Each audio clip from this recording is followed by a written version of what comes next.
Hello there, good morning. So here's our agenda. We're gonna start by, so I just used their title to actually make this deck, and it's a brand new deck, so I'm gonna try to go fast. Can you turn on the thing so I don't go over time? I'm gonna leave 10 minutes at the end for questions, because that's my favorite part, so we're gonna fly through some of these, but not through the first two slides. I'm gonna tell you why you're never gonna escape Gen AI for the next 3 years. So what is Wall Street point of view? That's my task, is to add value to your world by bringing you into my cult. We're going to talk about what we like most, what we like least, what happens next, and 3 key takeaways so you can sleep until that slide if you want. Okay, what's a Wall Street point of view? Okay, so my focus is purely money. My Bible is financial statements, specifically the income statement and the cash flow statement. Don't talk to me with words, talk to me with numbers. And I'm speaking for all of Wall Street. So how many of you took Economics 101 so you know what a bell curve is? Okay, excellent. Oh my God. Last time I did this in DC, no one had taken Ec 101. And they regulate us. How terrifying is that? Anyway, within the one standard deviation of the bell curve is 70%. So when I talk about Wall Street, I'm talking about the 70%. Of course, there's tails where it depends. That's an uninteresting answer. So I'm going to talk about the 70% within one standard deviation. We focus on money. We protect investors. We do not protect society. We make money, and then Wall Street, and then the Washington, D.C. and the state regulators reallocate it based on values. But as a result, Wall Street will take full credit for these stats. I don't know if I have a pointer. The US is 4% of the world's population, and this year the IMF says we will be 26% of global GDP. Europe is twice as big with half the GDP contribution, and that is because they regulate things like Gen AI, my opinion. So what we make money, but when you talk about Wall Street, here's another thing. It isn't all of the funding ecosystem. So how many people in this room have ever done a friends and family round where you give money? Okay, not too many people. Okay, no problem. But that is not Wall Street. Anything that's private is not Wall Street. So friends and family, venture capital, private equity, I've given you how big they are. They're tiny. Wall Street is public markets only.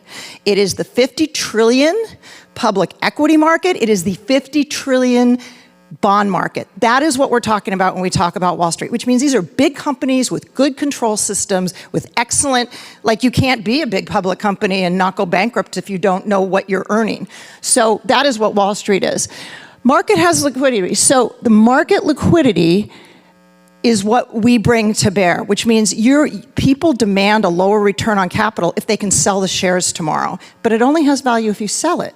So one of the things that happen is, as we get more and more technology disruptions, we get more and more turnover in stocks. And if you don't hit your benchmark for 2 years, you get fired.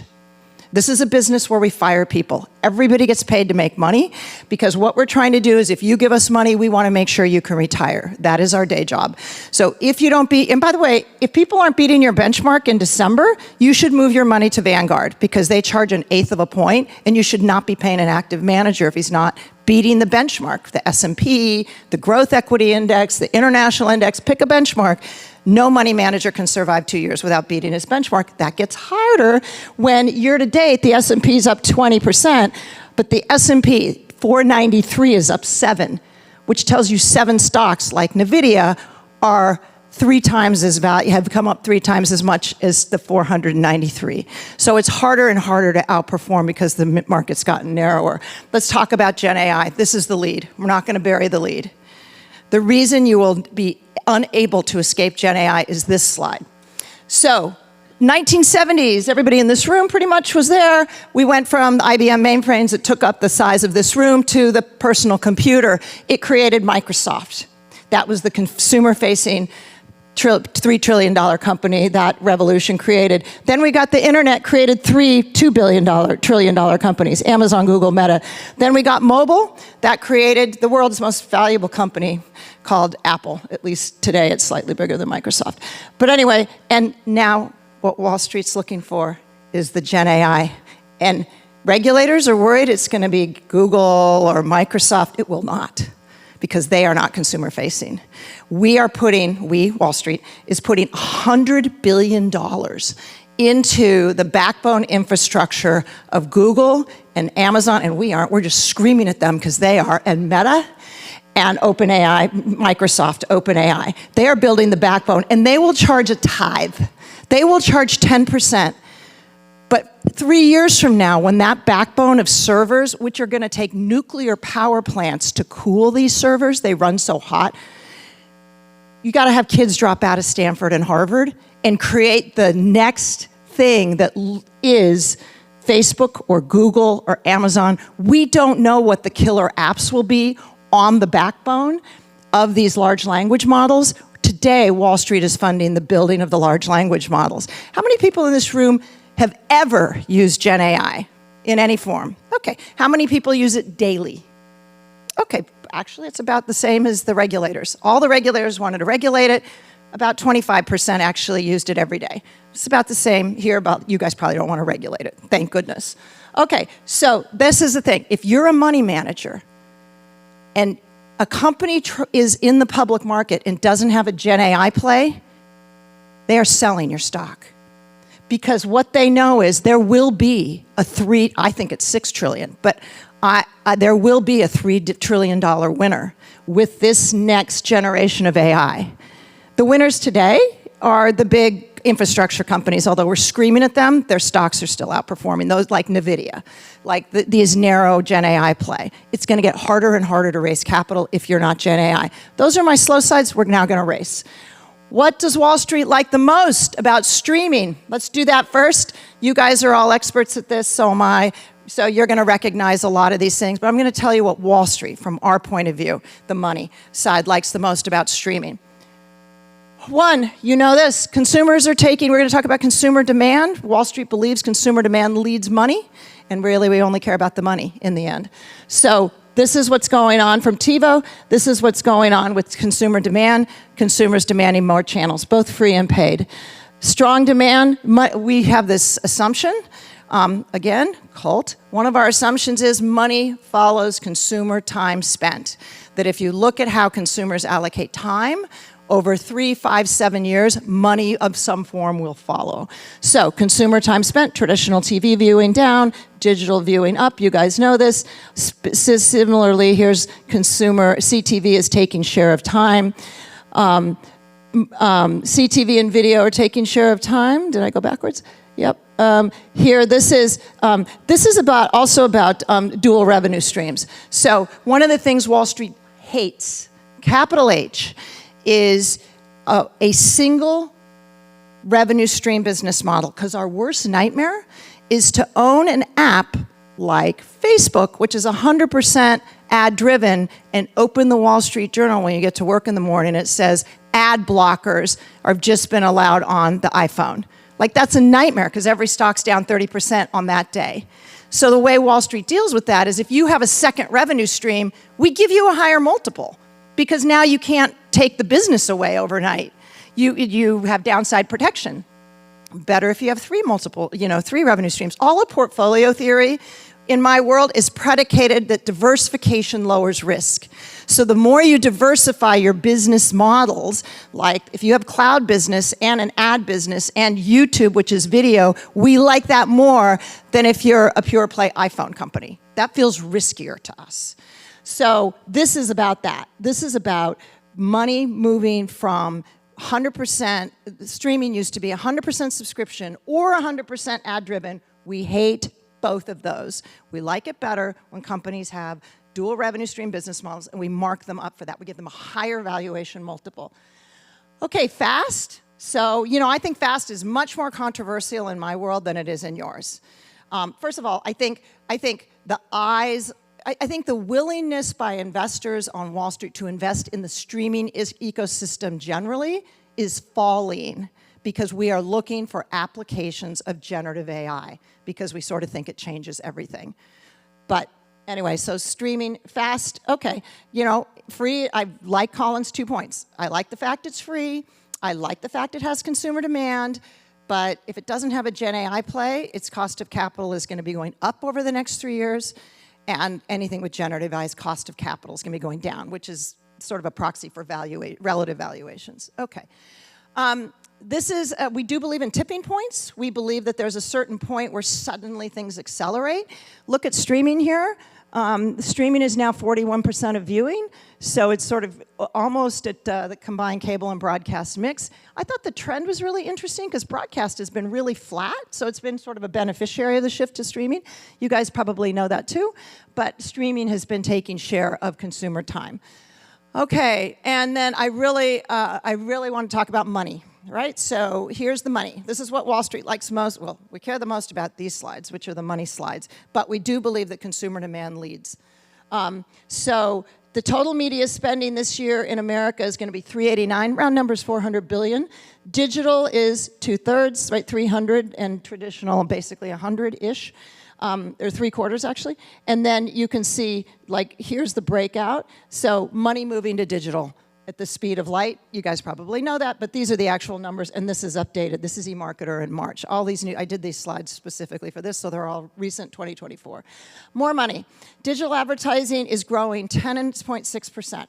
Let's remember, so growth is hard. Like growth now with 5% interest rates and the economy's growing 0 to 2, this is a really strong growth rate. And that's the market growth. So if you're taking share, you're growing 12%. Like, that's a good growth rate. Okay, it's not Facebook, which is growing 20%, because that's global, but this growth rate is really very healthy for Wall Street. And Wall Street must invest in growth. Wall Street does not have the ability to invest in stocks that are losing value. Why? Because if I buy shares at 3 times revenue today and the revenue shrinks, how am I selling those shares for more money a year from now? So the minute a company starts shrinking its top line, like Warner Brothers, or like some of these traditional media companies, Wall Street walks away. We're like, we don't understand how to get out of this with a profit, and it's certainly not going to beat our benchmark. So this growth rate, very healthy.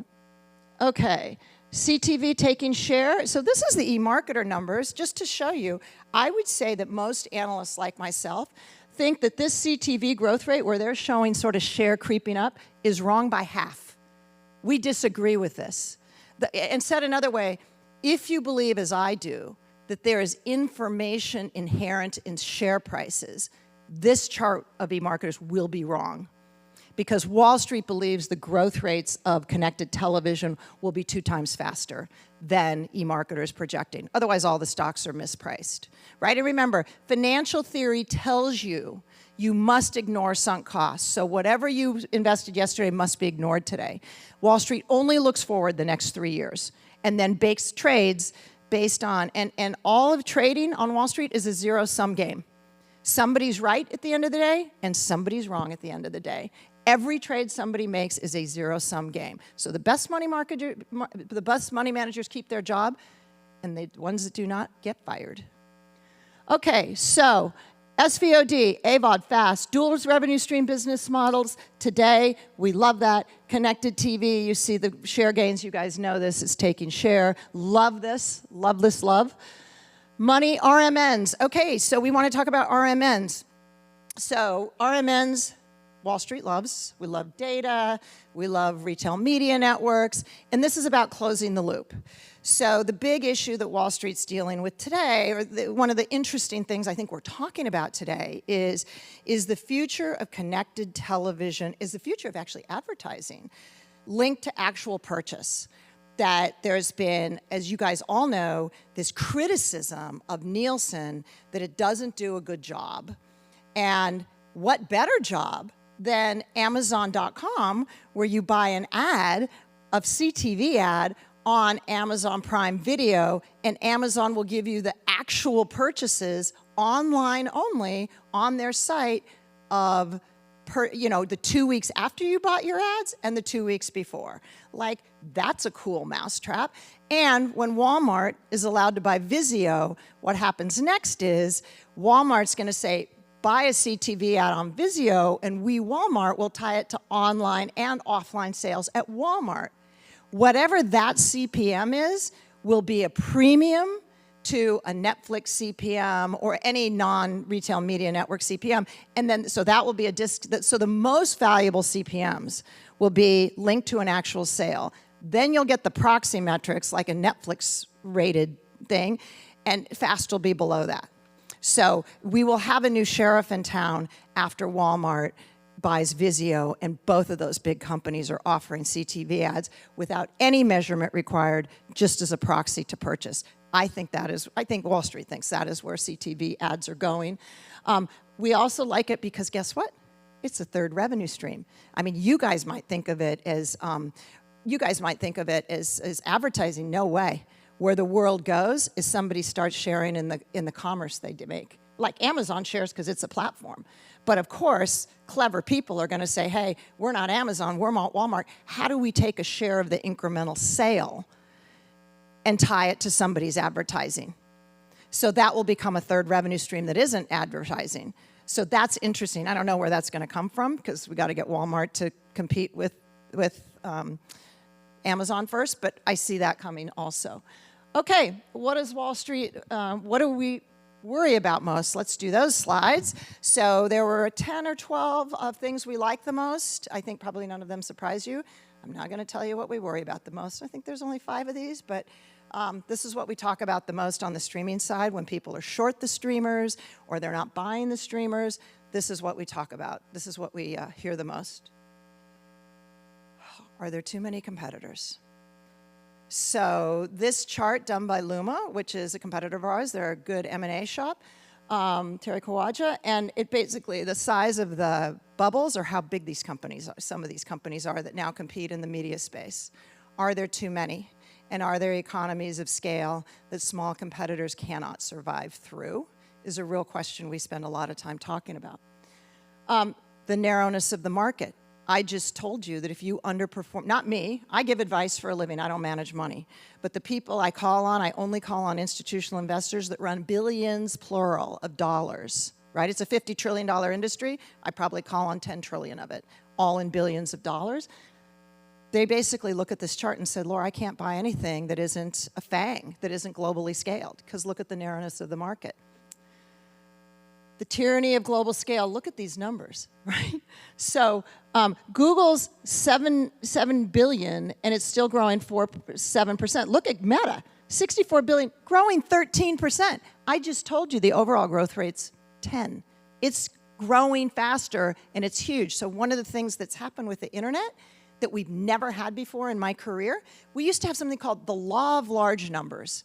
CEOs would get on calls and say, we've gotten so big. Disney, I've been covering Disney for 30 years. We've gotten so big that our reported growth rate is slowing. With these internet companies, it's the opposite. The bigger they get, the faster they grow. It's crazy. Like, there's no economic model that actually explains this-ish. Of course, the academics make one, but in the olden days, there wouldn't have been a model that explained this. So Amazon, this is their ad revenue, is 41 billion of ad revenue in 24. I think we're higher than that, our estimate, and it's growing 24% a year. And it grew 40% last year, and it grew 60% the year after that. So the bigger these companies are, look at this 38% grower in Microsoft, I don't know if it's Microsoft, TikTok. It's TikTok, right. So I guess the point is these big companies, some of them are growing faster than some smaller companies, which I think is super interesting. So is big tech the apex predator? Is a good question that we get. I think maybe the answer is yes, which means nobody survives. Disney doesn't survive. Like the notion of scale, that Disney's big, or even that, and that's a $160 billion market cap, or Netflix is big, which is a $260 billion market cap, that would be hard no. These are the big companies. Okay, so here's another thing we get a lot of questions on. So as you guys know, I speak at a lot of like future of streaming conferences, and I think my number one cautionary, how many people here have ever read any of Clay Christensen's work, either the disruption work or the job to be done work? No, okay, HBS guy, academic, no reason to. But anyway, one of his things right before he died, and he was one of the great business theorists, was he had something called the job to be done. And so the idea is, if we're talking about streaming competition, are we thinking properly about the job to be done for the consumer? Is it that we're just competing against Netflix and Fast and SVOD, or is the job to be done leisure time entertainment? And therefore, as we think about competition, we should be thinking about video games and the Kardashians and Fortnite and anything that has to do with leisure, because the job to be done for the consumer is filling up leisure time. And I think that's an interesting question. So I guess my caution is, don't define your market too narrowly and then get blindsided because you think the Kardashians' content is trash. Because people who love that think it's premium content. And they aren't coming to watch your stuff that you think is defined as premium content, either by your generation or because it's, doesn't have nude people on the beach, So anyway, my point is just be sure that when you define your competitive universe, you understand who's stealing time, because Wall Street believe time spent is a lead indicator to money. So if they're spending more time spent on YouTube, on Mr. Beast or whatever, they are eating into time spent with you, and Wall Street will assume he collects money, or the whole YouTube ecosystem, really. Okay. Money follows time spent. This is something we worry about a lot. Did COVID, see the trend line pre-COVID, and then COVID stepped up, and look at how time spent for all of media has been flat since 2000 and really since 2021 in a way. So if money follows time spent, do we basically get flat money, no more money getting allocated to media until the trend line catches up? We talk about this a lot. Do consumer habits change? So I used to cover newspapers at the beginning of my career because that was the big market cap area, and broadcasters. And there was a big thing at the beginning when the kids at that time stopped reading newspapers. Everyone's, they'll come back when they get a house. They'll come back. Consumer habits often don't change. So if a 15-year-old boy is spending 3 hours a day and his social network sits around his video game like Fortnite, he may never come back to what we all think in the streaming world is premium content that's linear, that's either lean back or lean forward. He may never come back. And I think that's I think that's a risk. So will younger generations change their time allocation? And if not, will economics fragment away from television and CTV? This is a very real question for Wall Street because we only look forward. Churn is really bad. Churn is the thing that hurts your lifetime value the most for any business. So look at these churn numbers, like 57%, 62%, 43%. This is bad. Like, is premium content becoming less valuable as churn rises? I mean, this chart would say yes. It's a question we talk about. Are all demos being taught disloyalty? Because there is no lock-in for like 2 years, the question is whether the streaming ecosystem itself is teaching people to churn, which is bad for economics. So we ask you this. Okay, let's talk about what happens next. So this is what I think we're talking about the most. Like, those things are like what we love the most, what we hate the most. Here's what we're talking about, like what happens next. 1, peak content spending is behind us. I talked to 2 kids over the weekend, little 27-year-old girls, both at studios, both had gotten fired, moving back to Denver, both of them. Totally separate, didn't know each other. Peak content is over. When interest rates are 0%, you can spend all the money you want on content because as long as it earns 2%, that's great. It's positive return on capital. With interest rates at 5%, that means you got to earn 7%. A lot of content spending, we are screaming at these streamers, Wall Street, to make money. So no more content spending. You're going to see negative. By the way, that's a strike year. 2023 was a strike year. So everybody basically saved $4 billion a company, and yet 24 is going to be flat. And what you're really going to see is these numbers start falling. Wall Street will not fund these content budgets anymore. Second, e-commerce tied to ads. I think we already walked through the Amazon and Walmart, where the world is going. I think that's the future of CTV. By the way, I can't share these slides, but you guys can take pictures. I can't stop you from that. So, yeah, I'm telling you now. Okay, trend towards real-time bidding. I think Wall Street believes programmatic will be the future, whether it's because of, just like Roku is now opening up. It had its own DSP that didn't really work, so now they're opening up some of their ad units to Trade Desk.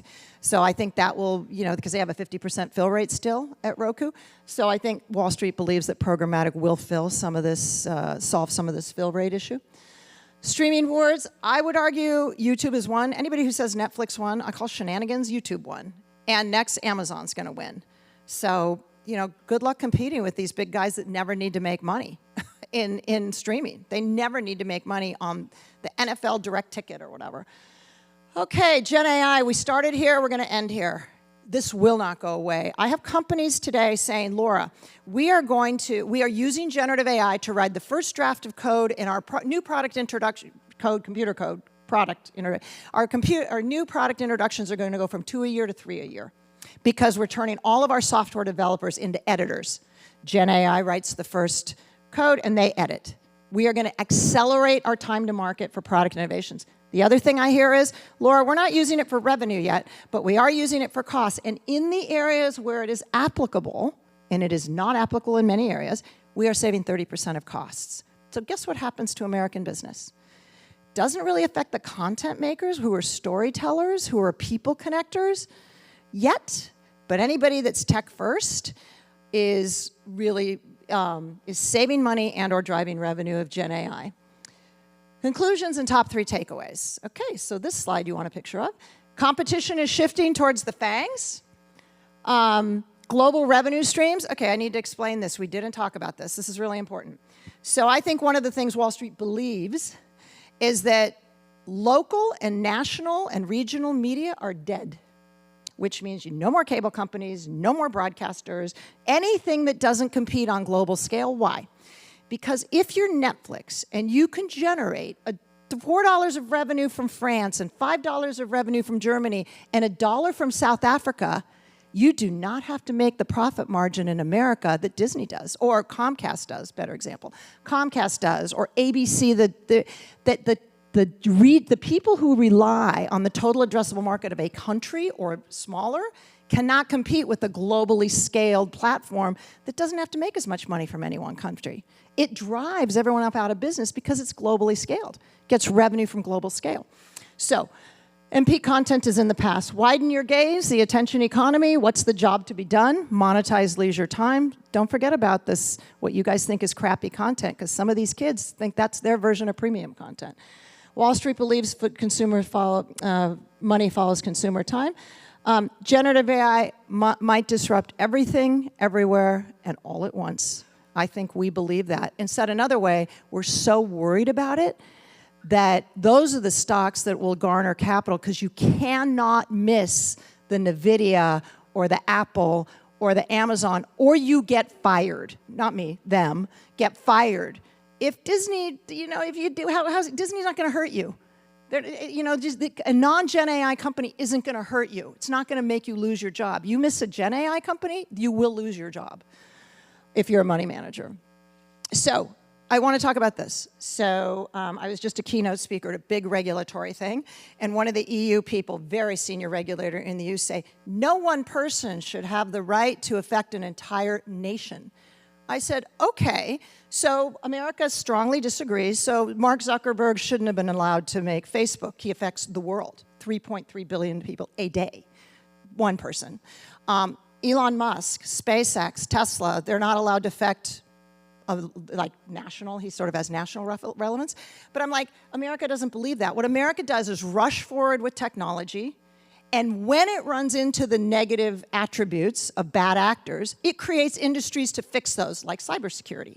We have hackers that create cybersecurity. We race forward with tech, and then there's a market opportunity to create another billionaire that fixes the problems with the tech that we're racing forward is. EU is regulating Gen AI. Guess what happens next, 10 years from now? We build the infrastructure.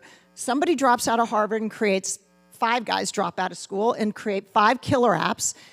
The cost of American companies go down by 20%, our product introduction rate goes up by 20%, and we eat every company in the EU because they have regulated Gen AI because they're worried about what they don't know, which in America just doesn't do that. We just create new business opportunities. So I expect our relative share of GDP to go up from 26%. And I will now take your questions with 16 minutes left. Yes, ma'am.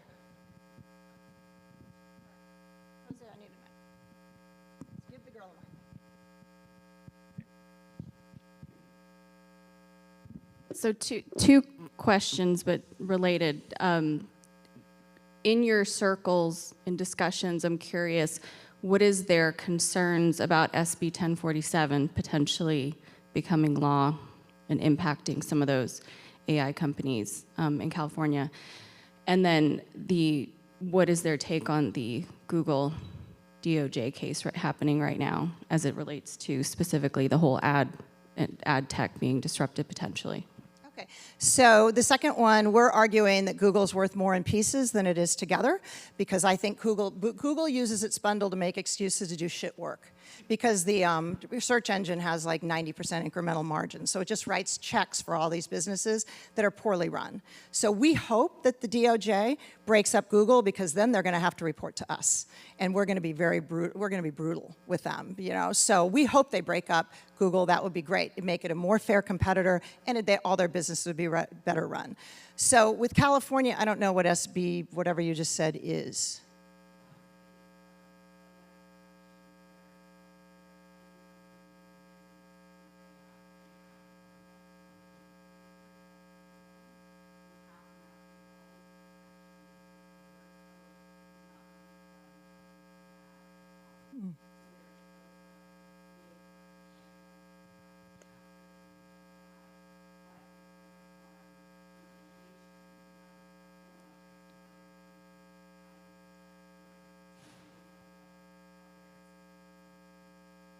Okay, so California is leading.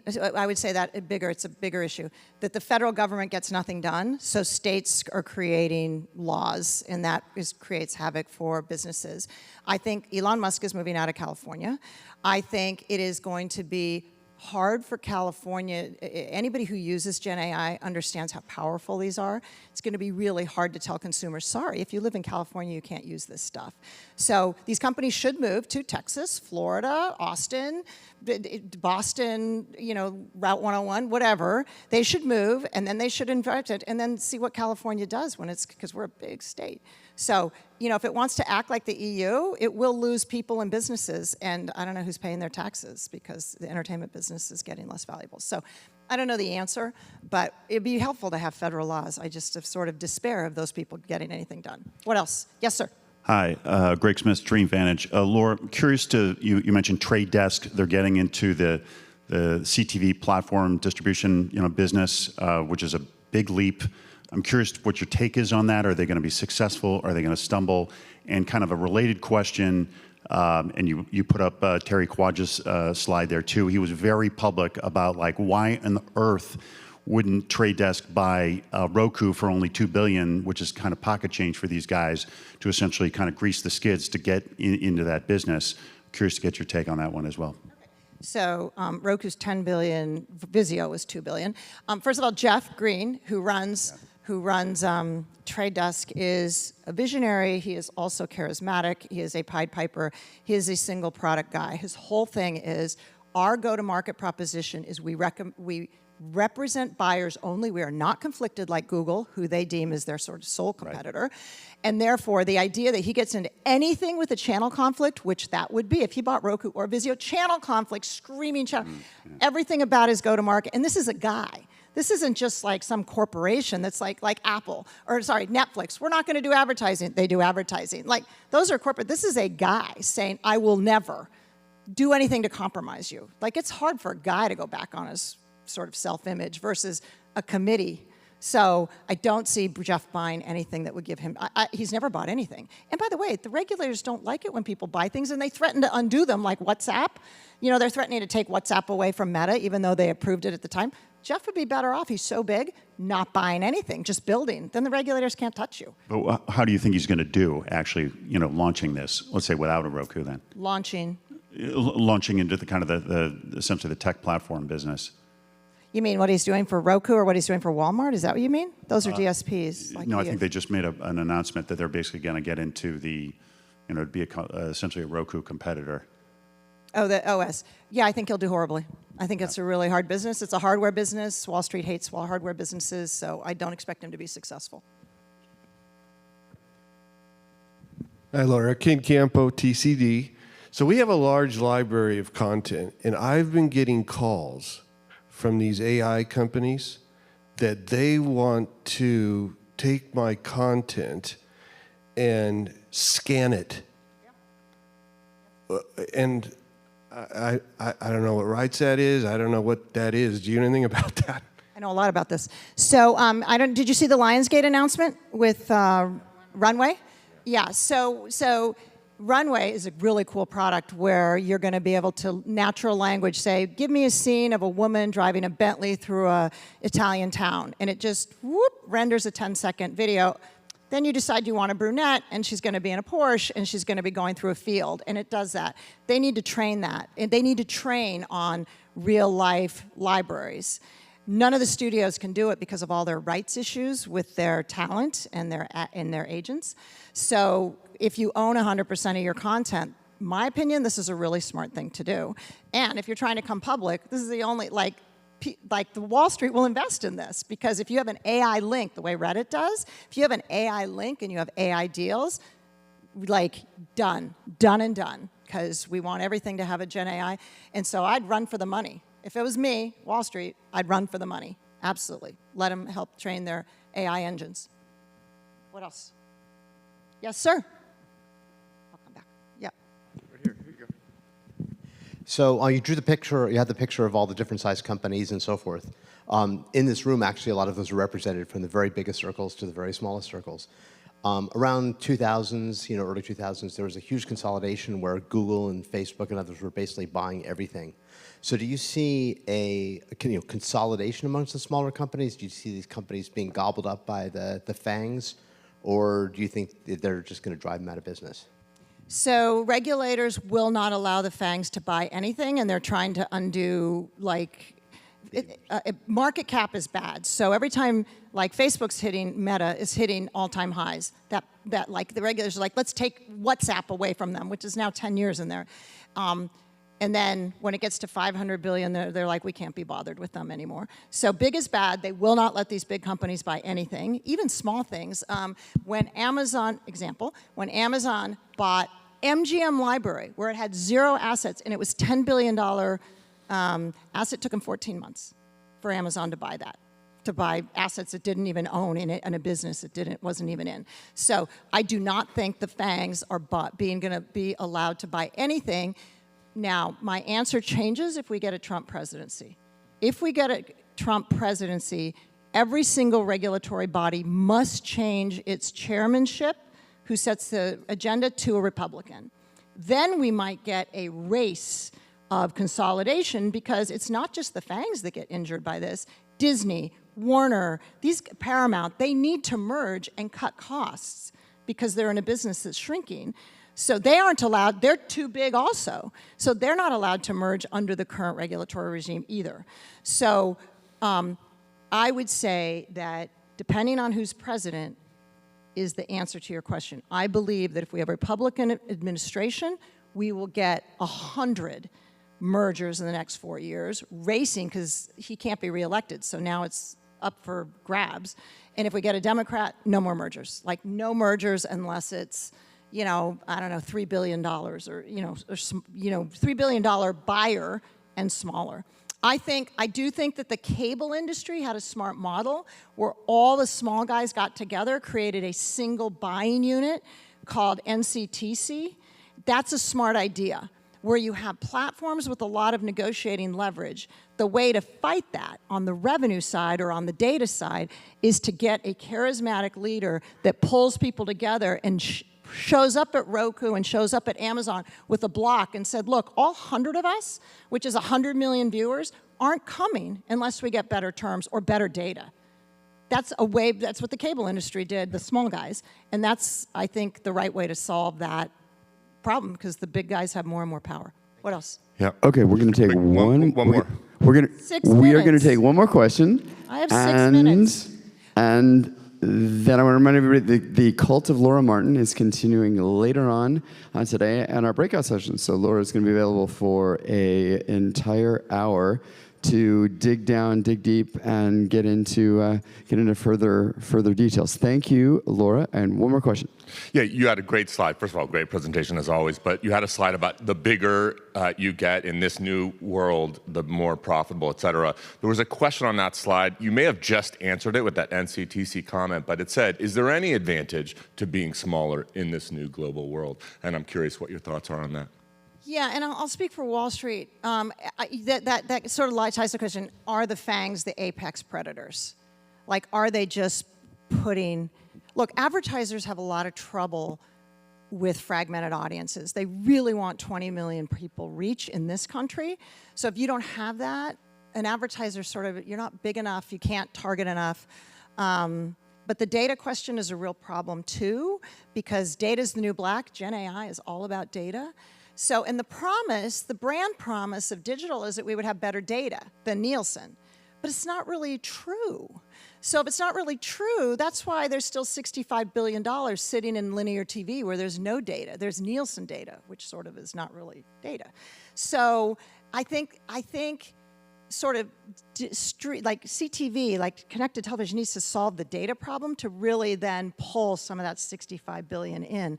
But it's so fragmented. A, there may be a race to the bottom, as we saw on the normal internet where supply is unlimited. Or these companies are so small compared to the platform ag. By the way, Comcast had a lot of power too, as did Charter. So don't tell me that like Amazon has more power than Comcast. No way. They took 50% of the profits contractually. Every year they had 5-year deals. They took 50% of the profits. They gave the content guy 50% of the subscription fees.